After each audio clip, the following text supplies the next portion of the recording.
بسم اللہ الرحمن الرحیم۔ السلام علیکہ یا صاحب العصر والزمان۔ امیر شام سے حضرت علی علیہ السلام کا تحریری مناظرہ۔ امیر شام نے حضرت علی علیہ السلام کی خلافت کے زمانے میں جنگ صفین کی آگ بھڑکانے کے بعد ایک خط لکھا جس میں اس نے 4 چیزوں کو عنوان قرار دیا۔ نمبر 1، سرزمین شام میرے قبضے میں دے دی جائے تاکہ اس کی رہبری خود میرے ذمے ہو۔ نمبر 2، جنگ صفین جاری رکھنا عرب کی خون ریزی اور نابودی کا سبب بن سکتا ہے، لہٰذا اسے ختم کر دیا جائے۔ نمبر 3، ہم دونوں جنگ میں برابر ہیں، دونوں طرف مسلمان ہیں اور دونوں طرف اسلامی شخصیات موجود ہیں۔ ہم دونوں عبد المناف پیغمبر اسلام صلی اللہ علیہ وسلم کے پردادا کے بیٹے ہیں اور دونوں ایک دوسرے پر کوئی فضیلت نہیں رکھتے، لہٰذا ابھی وقت باقی ہے کہ ہم لوگ اپنی گزشتہ باتوں پر پشیمان ہوں اور آئندہ کی اصلاح کریں۔ امام علی علیہ السلام نے اس کی ہر بات کا بہترین جواب دیا اور لکھا۔ نمبر 1، تو نے جو کہا ہے کہ سرزمین شام تیرے قبضے میں دے دی جائے تو تجھے یہ جاننا چاہیے کہ کل جس چیز کے لیے میں نے تجھے منع کیا تھا آج تجھے ہرگز اسے نہیں دے سکتا۔ حکومت الہی کے لیے آج اور کل میں کوئی فرق نہیں ہے کہ آج وہ فاسدوں کے ہاتھوں میں پہنچ جائے۔ نمبر 2، اور تو نے جو یہ لکھا ہے کہ جنگ عرب کی نابودی کا سبب بنے گی تو تجھے یہ جاننا چاہیے کہ جو بھی اس جنگ میں حق کی طرف سے قتل ہوا ہے اس کی جگہ بہشت ہے، اور اگر باطل کا طرفدار تھا جہنم کی آگ میں جھلسے گا۔ نمبر 3، اور تیرا یہ دعویٰ ہے کہ جنگ میں ہم دونوں برابر ہیں تو ایسا نہیں ہے، کیونکہ تو شک میں ہے، ہمارے یقین کے درجے تک نہیں پہنچا، اور اہل شام اہل عراق سے زیادہ آخرت کی خاطر کوشاں نہیں رہتے ہیں۔ نمبر 4، جو تو نے یہ کہا کہ ہم سب عبد المناف کے بیٹے ہیں، بے شک ایسا ہی ہے، لیکن امیہ جو تیرا دادا ہے اور اس کے بھائی ہاشم جو میرے دادا ہیں برابر نہیں ہو سکتے۔ تیرا دادا حرب میرے جد عبد المطلب کی طرح نہیں ہے، اور تیرا باپ میرے باپ ابو طالب کی طرح نہیں ہے۔ مہاجرین کبھی اسرا وہ کفار جنہیں فتح مکہ کے بعد حضور اکرم صلی اللہ علیہ وسلم نے آزاد کیا تھا کی مانند نہیں ہو سکتے۔ اپنے باپ کا صحیح النسب فرزند اور کسی کی نسل سے منسوب حرام زادہ کی طرح نہیں ہو سکتا، اور نہ حق پرست اور باطل پرست، مومن اور فاسق کو ایک زمرے میں رکھا جا سکتا ہے۔ کتنے بدتر ہیں وہ لوگ جو جہنم کی آگ میں جلنے والے اپنے آباء و اجداد کی اطاعت کرتے ہیں۔ تجھے یہ معلوم ہونا چاہیے کہ مقام نبوت کی برتری اور افتخار ہمارے اختیار میں ہے، جس کے ذریعے ہم نے عزیزوں کو ذلیل اور ذلیلوں کو عزیز بنا دیا، اور جس وقت لوگ جوک در جوک اسلام کے گرویدہ ہو رہے تھے اور اسلام قبول کرنے میں ایک دوسرے پر سبقت لے جا رہے تھے، اس وقت بھی تم نے سب کے بعد دنیا کے لالچ میں یا خوف کی وجہ سے اسلام قبول کیا۔ بس اس سے یہ ثابت ہوتا ہے کہ تم کسی بھی طرح کی فضیلت اسلام لانے کے سلسلے میں نہیں رکھتے ہو، لہٰذا تجھے ہوشیار رہنا چاہیے کہ کہیں تیرے اندر شیطان نفوذ نہ کر جائے۔ حضرت علی علیہ السلام کا اپنے حق کے دفاع میں ایک مناظرہ۔ خلافت عثمان کے زمانے میں مہاجرین اور انصار کا ایک گروہ مسجد نبوی میں جمع ہوا جن کی تعداد 200 سے زیادہ تھی، اور وہیں ٹولیوں میں تقسیم ہو کر ان لوگوں نے آپس میں گفتگو اور مناظرہ کیا۔ بعض لوگ علم و تقوی کے بارے میں باتیں کرتے ہوئے کہتے تھے کہ قریش تمام دوسرے لوگوں پر فضیلت رکھتے ہیں، کیونکہ ان کی فضیلت کے سلسلے میں رسول اعظم صلی اللہ علیہ وسلم نے فرمایا تھا، الائمۃ من القریش، آئمہ قریش سے ہیں، یا دوسری جگہ فرمایا الناس تبع القریش و قریش الائمۃ العرب، لوگ قریش کے پیروں ہیں اور قریش عرب کے امام ہیں۔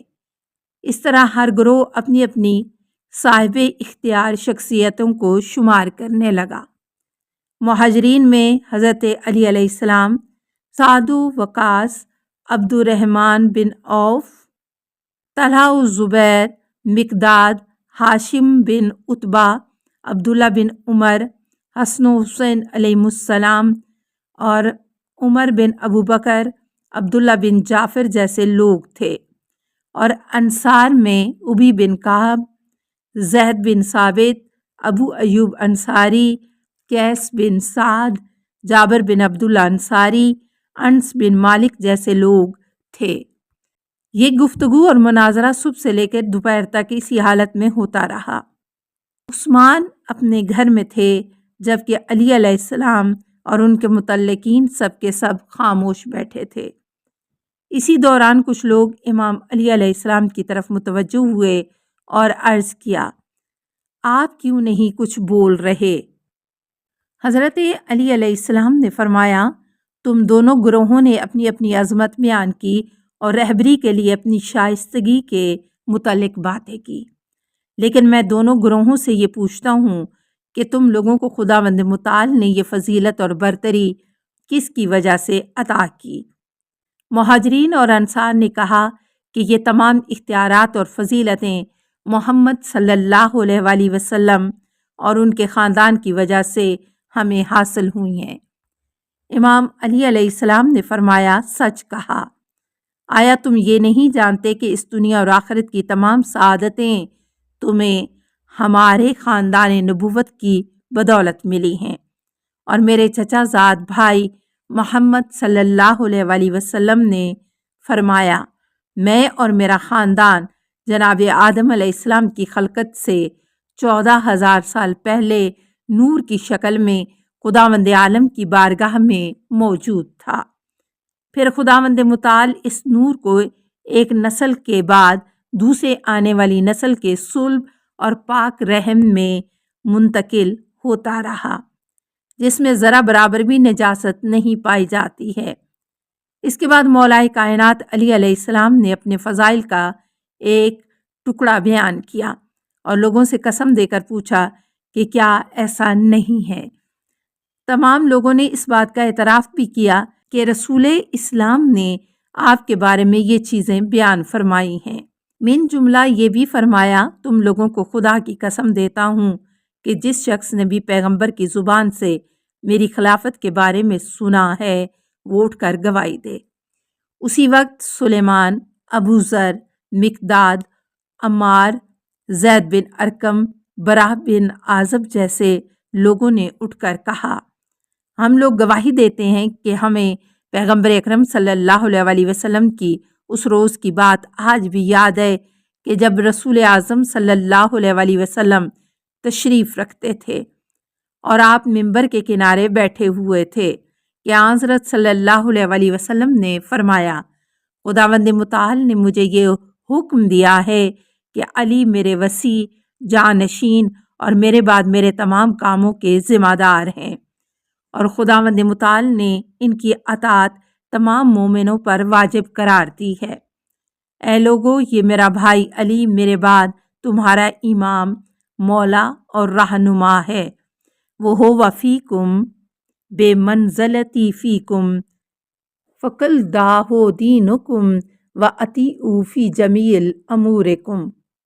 تمہارے درمیان جو مقام و منزلت میرا ہے، تم دین خدا میں ان کی پیروی کرو اور اپنے تمام امور میں انہی کی اطاعت کرو۔ اس طرح مولا کائنات علی ابن ابی طالب علیہ السلام نے لوگوں کے درمیان اپنی امامت کو ثابت کیا اور اہتمام حجت کر دیا۔ السلام علیکہ یا صاحب العصر والزمان، الأمان الأمان الأمان من فتن الزمان السلام علیکہ یا خلیفۃ الرحمن السلام علیکہ یا امام الانس والجان السلام علیکہ یا مظہر الایمان السلام علیکہ یا شریک القرآن السلام علیکہ یا قاطع البرہان السلام علیکہ یا امام زماننا ھذا اجل اللہ فرجک وسہل اللہ مخرجک وظہور کا السلام علیکہ ورحمۃ اللہ اللہم صلی علی محمد و آل محمد